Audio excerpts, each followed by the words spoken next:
At this stage, he's just embarrassing himself. He's just embarrassing himself, to be completely honest. And it's Jimmy Buckets. We got to talk about Jimmy Butler again.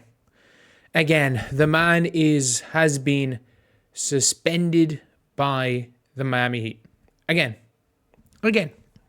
For the second time in the 2025, the man has been suspended by the Miami Heat. Is it the same time in 2025? Maybe the other one was at the end of 2024. At this stage, I just don't even care.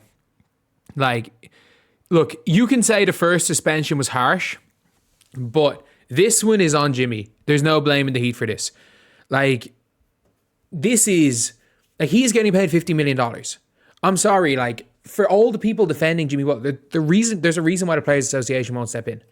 The Players Association will not step into this because they know if they back Jimmy Butler, they're screwed in the CBA. They know that they're never going to, like, every single contract, there's probably going to be a get-out clause for teams after 2 years of every contract. If they give in to, if the Players Association back Jimmy here, they're screwed. They're really screwed, which is why they haven't fought the initial suspension. They're not going to fight this one. Because imagine being suspended for 7 games with conduct detrimental to the team. You know, like not showing up to practice and pretending to be sick, or allegedly pretending to be sick, according to Tim Hardaway Sr. And then you get let back into the team. You have 2 horrific basketball games. This isn't suspension worthy, but obviously it's petty, and you're never going to out-petty Pat Riley wearing shoes that were the Phoenix Suns colors, and then you go and miss your team's flight. Obviously, you're going to get suspended. Like, it's obvious. It's literally obvious. Jimmy Butler at this stage, I'm telling you this right now, Jimmy's trying to get suspended. And you might be saying, like, why is he trying to get suspended? Because, like, the most he's going to lose is $4 to $5 million. But if he can get to Phoenix, he probably gains $40 million more than any other team are paying him. There is not one other team in the NBA that is giving him more than 2 years, 80. And the Phoenix Suns are giving him 2 years, 120. So he can literally pick up 15, 20 million worth of fines. If it means getting him to Phoenix at the end of this, if it means, well, he can't pick up that amount of fines, but like he could literally get fined. He could be suspended until February the 6th and lose every bit of that money. But if that means he gets to Phoenix, he gets 40 million back. So for him, it's probably like it's almost betting on himself that he can manage to get his way to Phoenix. And the worst part is that he could literally, again, I don't want to say what he could commit any sort of like unspeakable crime. It's still not getting him to Phoenix as long as Bradley Beal doesn't trade the no trade clause. Like, that is the thing. It's not on Miami. It is literally not on Miami. Like, the Phoenix Suns will literally have to give up. If Miami were to take Bradley Beal, because of the way free agency works, if Miami were to take Brad Beal, they would have to get all 3 of those picks that Phoenix got last night. It would be all 3 of those picks. Then they would have to give them Ryan Dunn. They would have to find some way, maybe the Heat go out of a rookie. That is what it would cost for the Heat to take Bradley Beal. And if I'm Miami, I do that. Like, Ryan Dunn would be the perfect player for Miami. And like, I think Brad Beal isn't too bad. And obviously he can't really play with Tyler Hero. But I do think there's a situation where you might actually be able to get off Brad Beal next year. Miami's situation, if they're trying to like go for it in 3 to 4 years, if Brad Beal, like, you might have to give up a couple of those picks to get off Brad Beal's deal. But with 2 years left on his deal, it's a lot bigger. It's a lot more like manageable than with 3 years left on the deal. Especially if there's a team that's like going for a win now, like Milwaukee. Whereas maybe they'll want to get Brad Beal at some stage. Or maybe they'll reroute a 3-team deal where Milwaukee get Brad Beal to get off Middleton.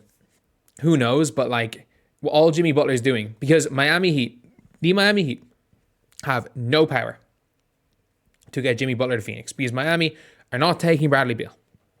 So it does not matter what Jimmy Butler does. Miami have no power. So all he's doing is just making his, like, he's just embarrassed. Like, I'll talk about it a little more in a video where I'm actually going to give my opinions. But like, in my opinion, he's just embarrassing himself at this stage, because there's actually nothing Miami can do. But I'm just going to look at some of the responses here. Like, he's busy helping Aaliyah Boston recruit Satu Sabally. I mean, fair. The Heat seem to not be able to peer into Jimmy's soul and tell when he's giving. The Heat seem to be able to peer into Jimmy's soul and tell him he's giving 100% or not. And the Raptors had Jonte actively throwing games they had no idea. Like, damn tough. He missed a team. This is nothing about not trying. He missed a flight, so they suspended him. Like, this is one of those things where it's like, we saw it with Zion Williamson got suspended for it.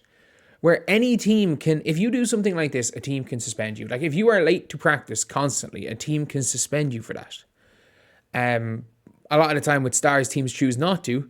But now Miami are choosing every little thing Jimmy Butler does wrong that can be like letter of the law suspension worthy. Miami are going to suspend him. And like, that's just a fact of the matter. Is Miami will continuously suspend Jimmy Butler until they either, like, they're going to recoup some money.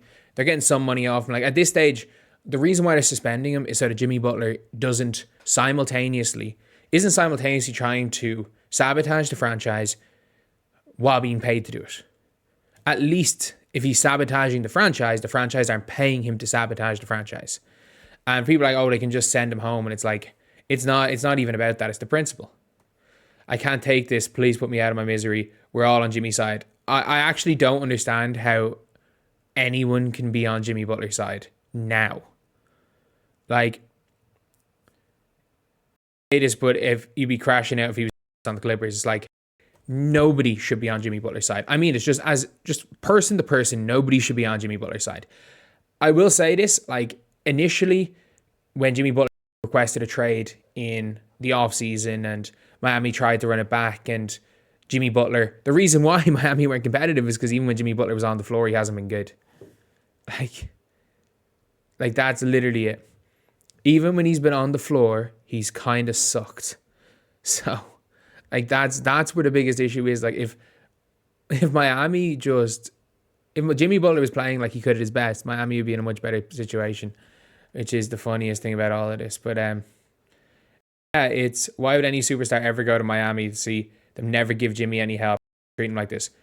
No state income tax. You're living in Miami, and you've got a winner. You've got a GM that's a winner. And by the way, yeah, maybe a superstar doesn't want to go to Miami. You don't need a superstar to win anymore. You actually don't. Like, I don't consider Jason. I think Jason Tatum's really freaking good. I think Jaylen Brown's really freaking good. I think the Celtics are really freaking good as a team. I don't think any of them are superstars. Like, I don't think Jason Tatum is better than, he's a top. And again, the definition of superstar is different. But Jimmy Butler's not a superstar either. Like, we all forget Jimmy Butler without Miami. This was Jimmy Butler's career. A decent player, a decent career, or all-star-ish level player in Chicago.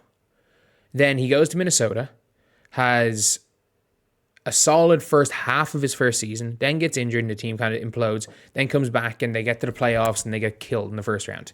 And then he Dwight Mayers his way out of the team, and then he goes to Philadelphia, and the team goes from being a second-round exit in the playoffs to a second-round exit in the playoffs, and they chose to take Tobias Harris over him. And then he goes to Miami, where everyone credits him in 2020, but it's like, Goran Dragic was their top scorer, here was their second top scorer going into the finals. And without Miami, Jimmy Butler is just another guy. He is. And Miami were an organization that were willing to let him not try in the regular season because he would step up in the postseason. And look, like, it is what it is. It is what it is. For this to spend, like, Jimmy, like, Miami did as much for Jimmy as Jimmy did for Miami. And to say they put a scrub team around him, they have a team around him that's probably going to make the playoffs without him. Like, if this Jimmy Mayer saga wasn't happening, this team would make the playoffs in the East without him.